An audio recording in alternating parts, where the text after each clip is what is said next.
Welcome back to Let's Play Sonic Lost World. Last time. And this time, we're going to be moving on to Frozen Factory, Zone 3.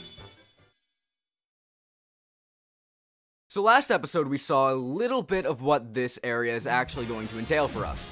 Because, that's right, we are not just going to be out in the snowy fields this whole time. They've actually added the kind of generic casino level that's usually in Sonic games right here into Frozen Factory, which is actually pretty dang nice. I like it a lot. I think it works pretty well. Hopefully I can get this. I cannot. Okay. You might just think, oh, I can use my parkour abilities to make it up there and actually get to that spring, but you can't because in this area for some reason... Oh, can I? Wait. Now this is something I do actually have to try. Hold on. Okay, I think I can make that. I just don't have the skills to do it, so I'm just gonna quit right there. But anyway, as I was saying, this is a mix of the classical Sonic 2 Casino Night type level, where it's just this casino, but it's mixed in with the ice level, so it's something you might not expect immediately. It's shown off in Zone 2 a little bit, but we finally get to see a lot of it within Zone 3. Here's the only issue with this level. A lot of it's actually really fun, and for the most part, I don't mind the springs, which is odd since I usually do tend to mind that in a lot of Sonic games. But we have this. We have pinball. I'm not gonna act like pinball has never been used in Sonic games before, but it's always been supplementary. It's never been mandatory. All of this pinball you're seeing is entirely mandatory. It's not some side content like in Sonic Mania where, oh, look at this, it's surprisingly, it's the mini game that you do to get lives and stuff in Encore mode, or oh look, it's this thing that you can buy as DLC in Sonic Generations, which is weird in and of itself. But hey, whatever, you know, you do you. It's mandatory, and I think that's why it gets my feathers a little bit jimmied, a little bit rustled, and I think it's why other people don't particularly love this stage all that much. Otherwise, I actually don't mind it. I really don't. There are these silver coins I've been collecting. I've been saying coins, by the way, instead of rings for a while now, and I don't know why. I'm a little bit off my kilter, I guess, off my rocker. But we are collecting these silver coins, and those just give us more points. Because there's a point system in this game, it is entirely worthless to my knowledge, so, you know. If you want to get that high score, go for it. If you don't, then whatever. I say as I go out of my way to pick up all of these unimportant things, but whatever. So there are these lasers that just appear on the ground. They make you do certain, I cannot speak. They make you go in certain directions. They lock off certain things. Imagine like in Wind Waker, since I was playing that recently. Imagine the areas in Wind Waker where the vines pop out of nowhere, or the areas in Ocarina of Time where the, whatever it's called, the firewalls pop out of nowhere. It's kind of similar to that, but in a platforming challenge, and they're obviously not as annoying, because they don't directly inhibit your way or anything. You can jump right over them. They're not a big deal. There are also these wheels that roll around. I think those are really cool. This area actually has a lot of really fun, unique plays on the whole casino level archetype, and I think it works really well. The only annoying part is the one mandatory pinball section, and you also have to do another one if you want to get a red ring. So that's kind of annoying. That's out of the way, though. Get that out of here. And 1,500. Guys, I have 4,200 animals. 4,297.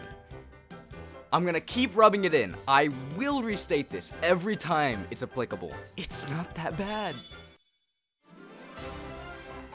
315 animals, not bad. That was actually just a reuse of the First World Windy Hill the minigame that they used in that for the animal tents, so that was nothing too new or unique. There's no other animal tents in this world, so we're just gonna move on to Frozen Factory Zone 4.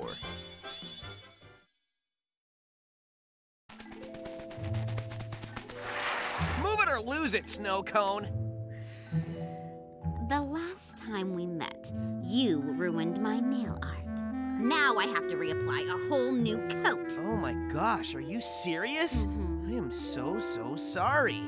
Oh, well, in that case... Oh, Oh no, what I meant to say is, I'm so sorry that you have nothing more important to do in life.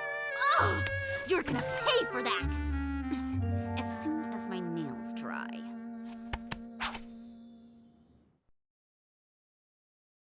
I feel like Xena can be viewed as something a little sexist, but hey, what do I know?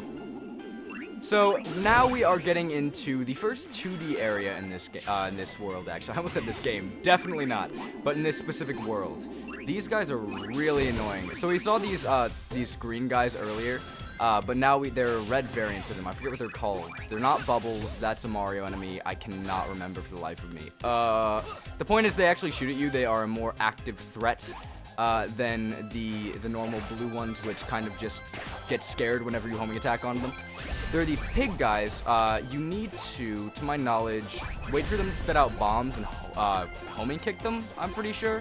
I don't know why it's not working all that well right now. That might be a later area, and right now you just, you can't do it all that well. I don't know. This game has some weird stuff like that, where sometimes the enemies kind of change what they're doing halfway through, and I'm just not too well informed on all that. So, this area isn't very well liked either, simply because we are now dealing with ice physics in a 2D level. Oh no! The same thing applies though, just be very careful with when you decide to use your, let me kill him really quickly.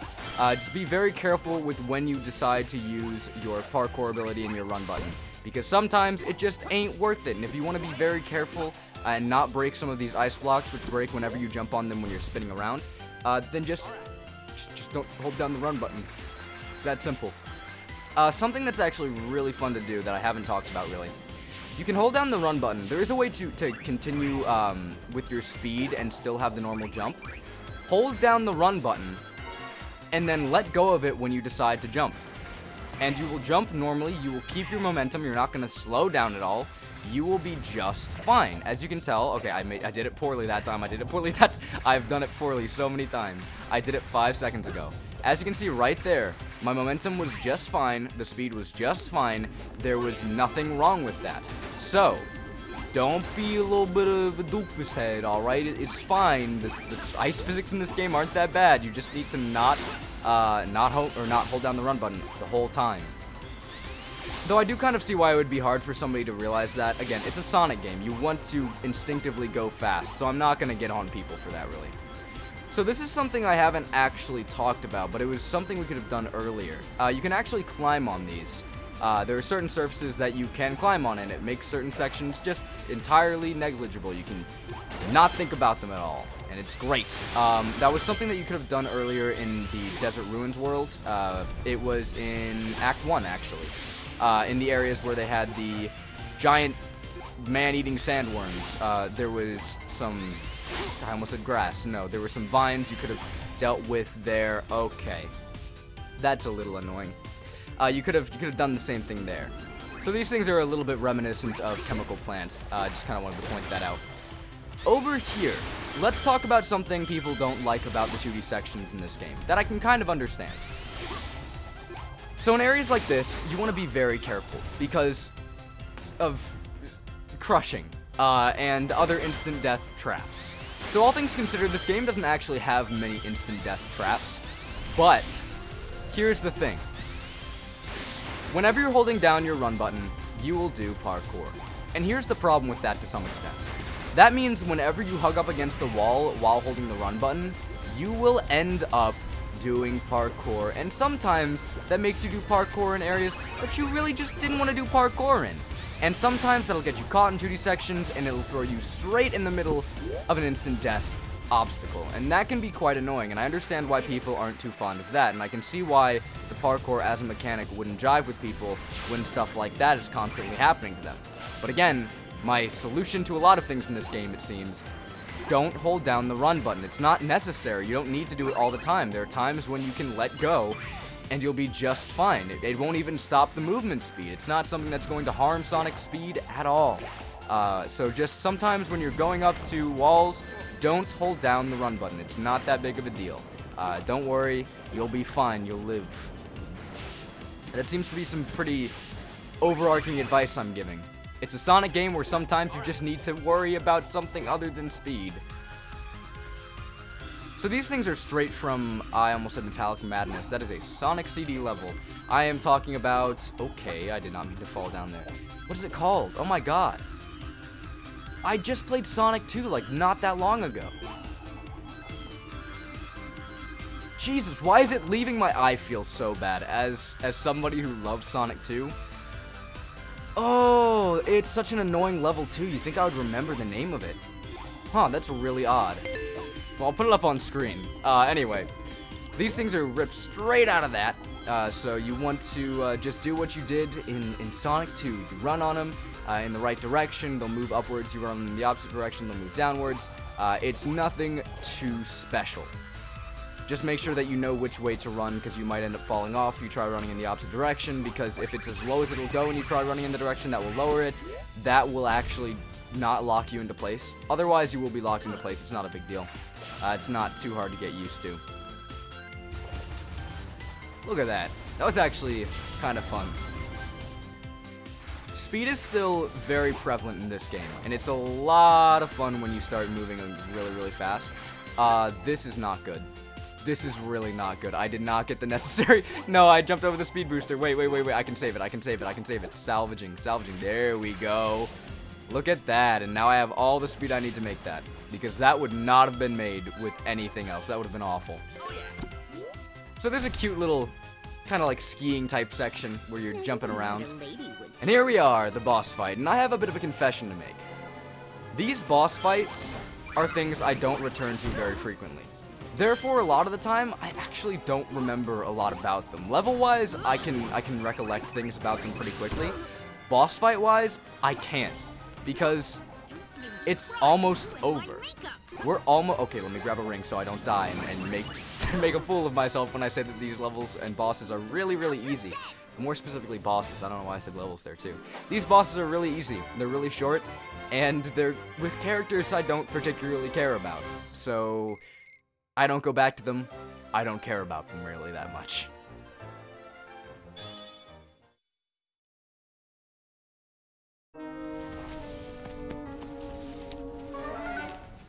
I'm getting tired of lugging your head around, pal, so I made you a snowbot body. I can't feel my legs. True, your robots are a reflection of your genius, Dr. Eggman. But this does give me an idea. I think I know a way to cause the lost hex to implode using null gravity effects. We could destroy the Zeti in one quick stroke. And exterminate every living thing around them. Are you out of your mind? Of course, there'd be some collateral damage, but... Collateral damage? What kind of monster? Tails!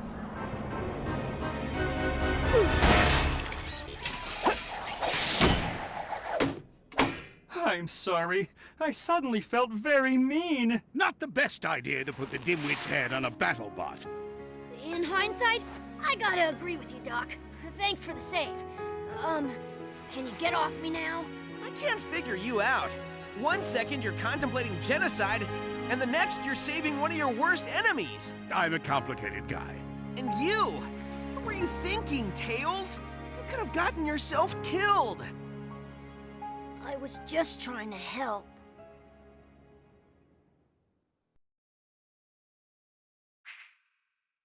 Ignoring the underlying Tails being sad that Sonic was mad at him tones, I love the line, "I'm a complicated guy." It's just, oh, mwah, perfect. Eggman in this game is actually probably the best that he's been in a long, long time, so I really appreciate that. But anyway, Frozen Factory Zone is done. We are out of here and moving on to Silent Forest. But that is for next time. Until then.